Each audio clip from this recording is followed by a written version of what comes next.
तो hello guys, बाकी दो सीजन 4 एपिसोड 14 की शुरुआत में हम देखते हैं कि मियामोटो के हाथ से मार खाने के बाद बाकी वहीं पे ही बेहोश हो गया था। अब इसके बाद हम बाकी को तोकुगावा के घर पे देखते हैं, जहाँ पे 30 मिनट के बाद उसकी आँख खुल चुकी होती है और वही वो सोचता है, अरे मैं यहाँ पे क्या कर रहा हूँ।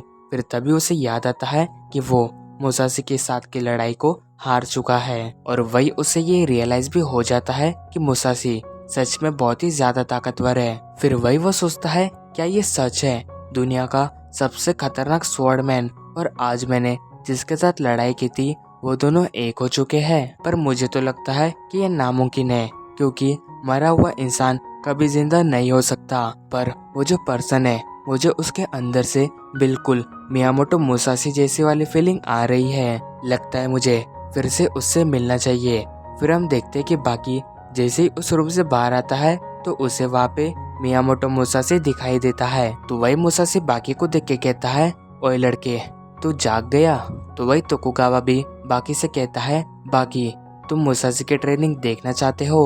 वो इन बैम्बूस से अपनी ट्रेनिंग कर रहे हैं। इन बैम्बूस को अभी अभी गार्डन से लाया गया है। तुम्हें ये देखना चाहिए कि मुसाशी अपने एक ही स्विंग में इन बैम्बूस को तोड़ दे रहे हैं। फिर वही बाकी जब मुसाशी की ग्रिप को देखता है तो उसे याद आता है कि मुसाशी ने उसी तरीके से उसके पैर को पकड़ा था। तो अब वही हम देखते हैं कि मुसाशी उन दोनों बैम्बूस को अपने फुल स्पीड में स्विंग करता है, जिससे कि वो बैम्बूस के टुकड़े टुकड़े हो जाते हैं और वही मुसाशी लगातार ये ट्रेनिंग को करने लगता है। वही फिर बाकी मुसाशी से पूछता है, मुसाशी आप ये ट्रेनिंग को बार बार क्यों कर रहे हो? इस ट्रेनिंग से आपका क्या मतलब है? तो वही मुसाशी जवाब देता है, इसका क्या मतलब है मुझे पता नहीं, लेकिन तुम उसे एक ट्रेनिंग के जैसे मान सकते हो। तो ये सुन के बाकी कहता है, इसका मतलब जो हमारी फाइट हुई थी वो बस एक प्रैक्टिस थी? जिसपे मुसाशी कहता है, ओए लड़के, तुम 30 मिनट से बेहोश पड़े थे।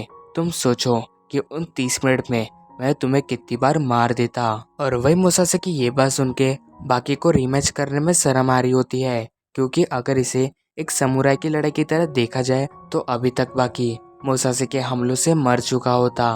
क्योंकि मुसाशी के जमाने में ऐसा होता था कि दो योद्धाओं की लड़ाई में एक की तो जान जानी है। तो अब मुसाशी बाकी से कहता है, ओए लड़के, क्या तुम भी मेरी तरह प्रैक्टिस करना चाहते हो? मैं चाहता हूँ कि तुम भी एक बार इसे यूज करो। पर वही हम देखते हैं कि बाकी के दिमाग में अभी भी रीमैच के बारे में चल रहा होता है, जिससे कि वो मुसाशी के उस बैम्बू को अपनी एक ही किक में काट देता है। वही ये देख के मुसाशी कहता है, वाह, तुमने इसे कितने अच्छी तरीके से काटा है। और मैंने एक चीज भी नोटिस की कि तुम हमारी पिछली लड़ाई से और भी तेज हो गए हो। तुम्हें देख के लगता है कि तुम्हारे अंदर कोई ना कोई खास बात तो जरूर है। तो वही तोकुगावा बताता है, बाकी दुनिया का सबसे ताकतवर लड़का है। जिसपे मुसाशी कहता है, ये लड़का तेज तो है लेकिन ये एक योद्धा नहीं है। तो मुसाशी की ये बात बाकी के दिल पे लग जाती है कि वो एक फाइटर नहीं है। अब आगे मुसाशी कहता है, तोकुगावा, मैं थोड़ा बाहर घूमना चाहता हूँ। मैं अपने हिसाब से इस दुनिया को थोड़ा देखना चाहता हूँ। पर वही तोकुगावा मुसाशी से कहता है, नहीं, आप बाहर नहीं जा सकते। अगर आप बाहर अकेले गए तो कोई ना कोई गड़बड़ जरूर हो जाएंगी। तो ये सुन के मुसाशी कहता है, क्या मैं कोई बच्चा हूँ जो अकेले बाहर नहीं जा सकता? तोकुगावा, तुम कहना क्या चाहते हो? वही फिर बाकी मुसाशी को रोकते हुए कहता है, मैं तुम्हें बाहर नहीं जाने दूंगा, क्योंकि मुझे तुम्हारे साथ लड़ाई करनी है। फिर तभी बाकी अपनी फुल स्पीड में मुसाशी को एक पंच मारता है और ये पंच इतना तेज होता है कि मुसाशी भी इसे नहीं देख पाता। और इसी के साथ हमारा ये एपिसोड एंड होता है।